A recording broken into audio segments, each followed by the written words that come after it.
إننا نعيش مرحلة فاصلة ومنعطفا حاسما في تاريخ المغرب الحديث، فهناك ما قبل 31 أكتوبر 2025 وهناك ما بعده.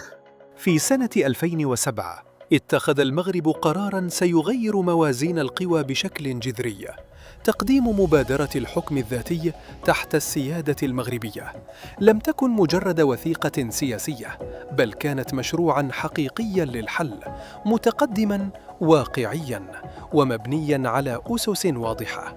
كان المغرب يقول للعالم: نحن لا نغلق أبواب الحوار، بل نقدم الحل الذي يحفظ الكرامة للجميع وينهي النزاع نهائياً. منذ اللحظة الأولى أحدثت المبادرة ارتباكاً لدى خصوم المغرب، لأنها سحبت منهم ورقة كانوا يعتمدون عليها لعقود، ورقة أن المغرب لا يقدم حلولاً.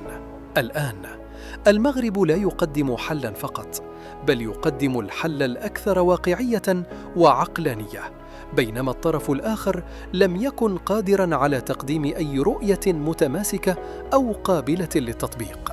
وهذا ما دفع الكثير من الدول الكبرى إلى إعادة النظر في مواقفها. على مدى السنوات التالية بدأت المبادرة تحصد اعترافات سياسية مهمة.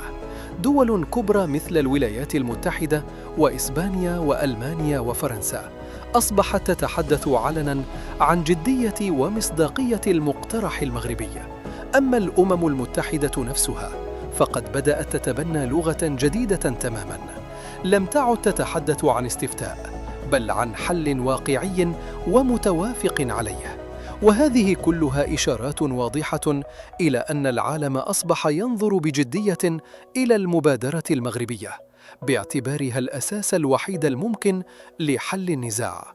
وبينما كان المغرب يحقق هذا التحول الدبلوماسي، كانت التنمية في الأقاليم الجنوبية تسير بالتوازي. مشاريع البنيات التحتية، الموانئ العملاقة، الطاقة المتجددة، وتطوير مدينة الداخلة كقطب اقتصادي إفريقي، كل ذلك كان يقدم للعالم دليلاً ملموساً على أن المغرب لا ينتظر الحل السياسي، بل يبني مستقبل الصحراء ويثبت سيادته على الأرض قبل السيادة في الوثائق. في هذه المرحلة أصبح واضحاً أن العالم يتجه نحو موقف جديد. الحكم الذاتي تحت السيادة المغربية هو الحل الوحيد القابل للتطبيق. لا تنسوا الاشتراك في القناة ودعمنا بالإعجاب بالمقطع ونشره مع أصدقائكم، لأن رحلتنا في سرد قصة المغرب تحت قيادة الملك محمد السادس ما زالت طويلة ومليئة بالمفاجآت. بدعمكم نستمر، وبحضوركم يعلو صوت الحقيقة.